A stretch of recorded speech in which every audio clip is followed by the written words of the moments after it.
This is The Public Interest. I am Malika Ramsey. Thank you very much for joining us, of course, this week. With me, as always, is leader of the People's National Congress Reform and leader of the opposition, Brigadier the Honorable David Granger. Welcome, sir. Thank you very much, Malika. All right. Great to have you, as always. Recently, President Donald Ramotar, of course, head of state of Guyana, has named a date for election. Of course, a date that most of us would have been anticipating. Of course, that date is Monday, the 11th of May, 2015. First off, Brigadier, are you satisfied that the president has finally given a date for regional and general elections? It took a long time, but it is necessary for him to have given a date because since the prorogation of Parliament on the 10th of November, the country has been in a state of suspense. I believe investments dried up. There was a great deal of uncertainty in the business community, and even the general population was concerned that the president was not naming a date, and everyone seemed to be in a state of bewilderment. You know, why should there be such a big secret about a public event such as general and regional elections?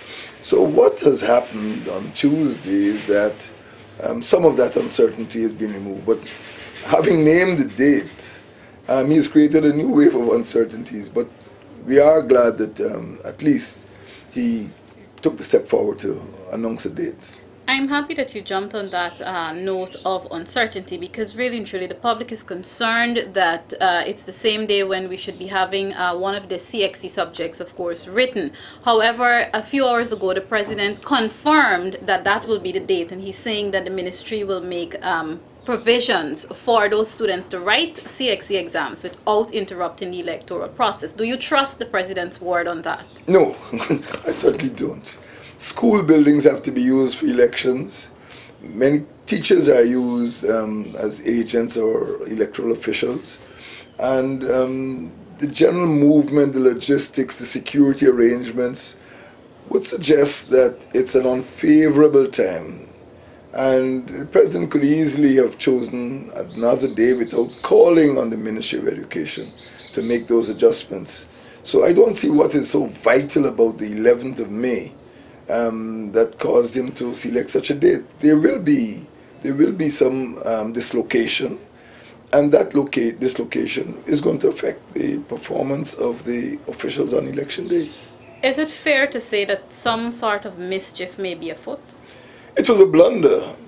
At best, it was a blunder. It could have been mischievous in that he has some other plan up his sleeve that forced him to select such a date.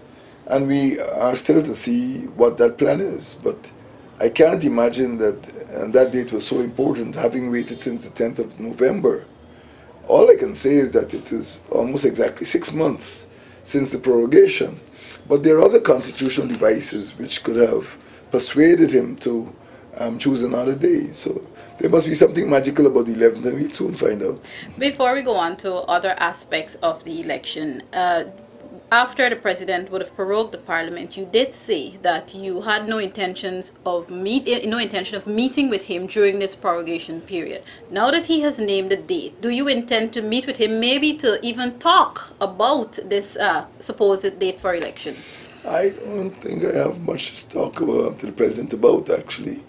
My relations with the president are not personal. They are political, and they have to do with constitutional and parliamentary matters.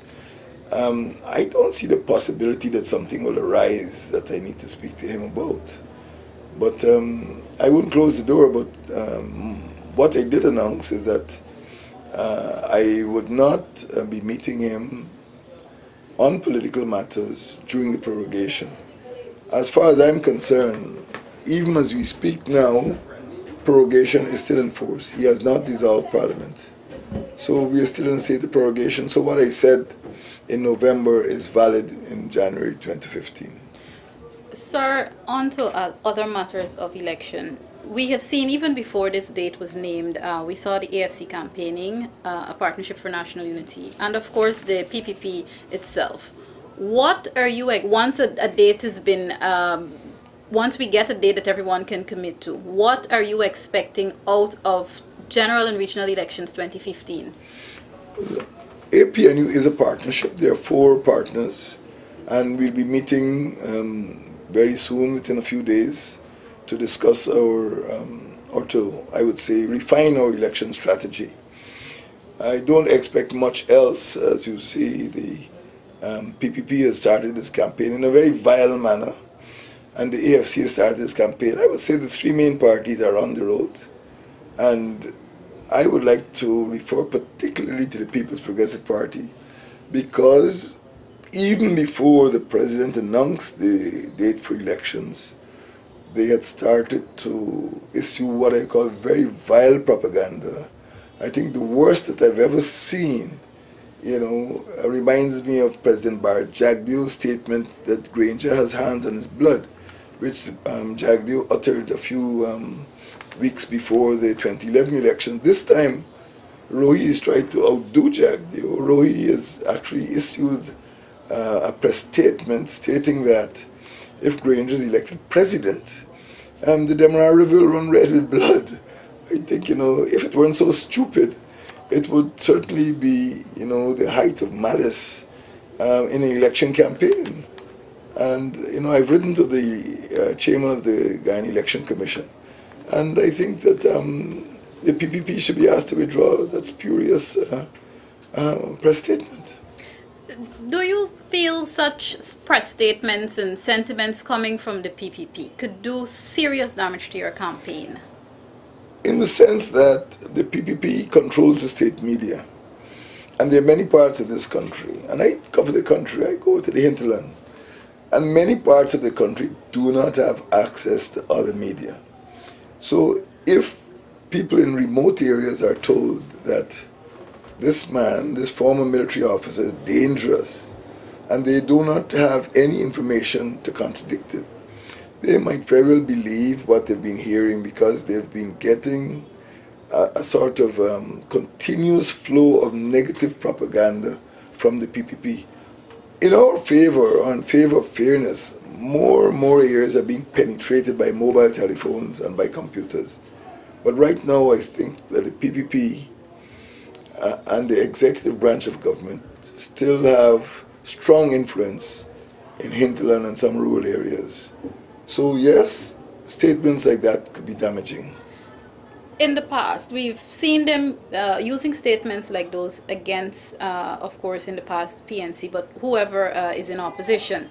Some, and of course, they're also abusing state resources to fund their own campaign. Some may argue that David Granger may need to come down a bit, if you want to say, into the gutters to fight the PPP, and in this case, the Donald Ramatara administration. Your thoughts? Well, I'm not a gutter snipe, and I won't be going into the gutter. I think the people of this country have had enough of gutter politics. They want a good life, they want a better country, and I will lead them to that good life and a better country. I do not believe it is necessary to go into the gutter. Let the people, let Rohi and the PPP propagandists stay in the gutter. The people want better. The people want to know that they can live safe lives.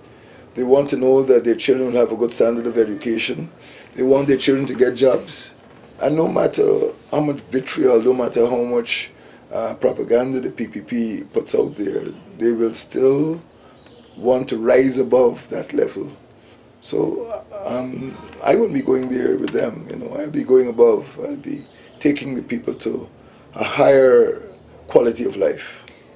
After winning 5 consecutive regional and general elections, of course, the PPP winning 5 consecutive regional and general elections, it seems as though the opposition has been campaigning for years now, especially from 2011 to now, because it was one situation after the other, especially with the 1-seat majority.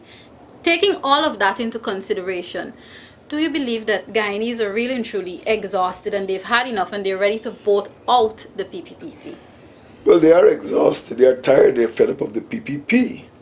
I got the impression that many of them would not have wanted to go into another election, but this is an opportunity. And I think they have discovered that this is the opportunity to remove the PPP and take hold of that good life. As I said, I go around the country in coastal and hinterland areas, And more people are coming to realize how they've been fooled by the PPP for the last 22 years. So in a strange way, even though they're tired and fed up, they are excited that this will be the opportunity to get rid of that feeling of frustration and give themselves and their children a good life. Yes, it's a great opportunity for them. Sir, during the last election, 2011, you placed a lot of emphasis on the importance of education to develop and to push Guyana forward. Will you be using that same sector for your campaign this time around? I will be using it because it's still valid. I will be using it because as I go around this country, I continue to receive complaints from parents about the absence of teachers or insufficient teachers, about the distances children have to travel to get to school, about the high dropout rate, about the low performance, particularly in the hinterland, where children fail subjects at the National Grade 6 examinations. And even in the secondary schools, after children graduate, they do not seem able to get good paying jobs. And all of these problems relate to the education system. So yes, I feel that many of the points that we fought for, many of the issues that we fought over in 2011 are still valid. And they will form the core of our manifesto in 2015. What would be your goal as head of state of Guyana, first 100 days in office, if you were to take the reins? My goal, first of all, is to make this country safe. I think that is a big problem. I think we can deal with that in the short term. There has to be a drastic reduction in murders, in road fatalities, in piracy. People must feel safe to come home. People in the diaspora must feel safe to come home. That would be my first priority. But in the long term, it is back to education. We have to fix the education system. And that has to be done at the level of the University of Guyana, at the level of Cyril Potter College of Education, and the level of all of the secondary and primary schools throughout this country. So in the middle term, we feel that the education system is going to be the game changer. It's going to turn this country around, turn the economy around. But in the short term, people need to feel safe to go out there, to send their children to school or to send their children to the supermarket. And that's what we'll have to do. But in the first 100 days, people will see change in safety and in the school system. In December of 2014, yourself and a team, of course, from your partnership, met with members of the Guyana Elections Commission. And back then, you seemed satisfied with what came out of that meeting. As we're preparing now to go to the polls, any plans on meeting with them again? And from what you're seeing, are you satisfied with their operations? We will be meeting with them. A request has been made. And this means representatives of the four partners will be going in to meet them. There are some questions that we asked. For example, whether we could avoid the use of private residences. We don't have a firm answer. There were suggestions that maybe tents could be used. There are other questions because persons who were on the polling day staff need to have certificates of employment so that they can cast their votes. Several issues that we raised require a follow-up. So we will be going back into GCOM. We will be concerned also with finding out whether they have enough money to run the elections and whether the date that President Ramattar did announce is in fact practical in terms of their own preparedness. They needed to recruit several thousand officers to man their polling stations and to conduct electoral work, and we don't know if this has been achieved. So we need to meet them again. I know you can't reveal too much about your campaign strategy, but it always comes back to getting the message out to the people on the ground. How are efforts looking in terms of an APNU campaign, and how do you plan to deal with the competition that the state media will bring in terms of trying to spin things in a negative way for you? Those are two questions, Malika. First, we are on the ground and we are getting our message out. The best way, believe me, the best way to get your message out is face-to-face. Whether people can read or not, these are important factors, but we've been in the Rupununi, and you can tell the difference when a native language speaker speaks to the people there, and when somebody who doesn't speak to the language speaks. So we have been campaigning in a direct manner in the dialect of the people there. And this is more important than any newspaper, any flyer, or any poster. That's the most important thing. The second thing is that the state media have been beating an old drum, and the credibility, I think, is more or less lost. People have learned to distrust NCN, distrust GINA, and that's one of the reasons why we have not even been funding them in the budgets that have been coming out during the 10th Parliament. But we are confident that our message is getting there, and as I said, the most efficient way of delivering a message is face-to-face. All right. In the final minute or so of this program, I must come back to a point we talked about earlier. You talked about GECOM and the fact that you're going to meet with GECOM again.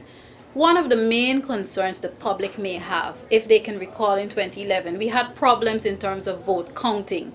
Would that be one of your concerns this time around? Well, Mr. Gokul Buddha is gone. And I believe that the next man, will get his arithmetic right. So it's not a question of hope. I think Mr. Buddha has been associated with 3 flawed elections, and we're glad to see him go. So I'm looking forward to free and fair elections under the present administration. And finally, sir, what would you want to say to the Guyanese people as we prepare to go deeper into this season? Make sure you're registered. Make sure that your name is on the voters list. Make sure you turn out to vote and cast and support the party of your choice. And make sure you change the government and put in a partnership for national unity. Thank you very much, sir. Leader of the People's National Congress Reform and Leader of the Opposition, Brigadier the Honorable David Granger. This has been another edition of The Public Interest. I am Malaika Ramsey. Thanks for watching, and join us again next time.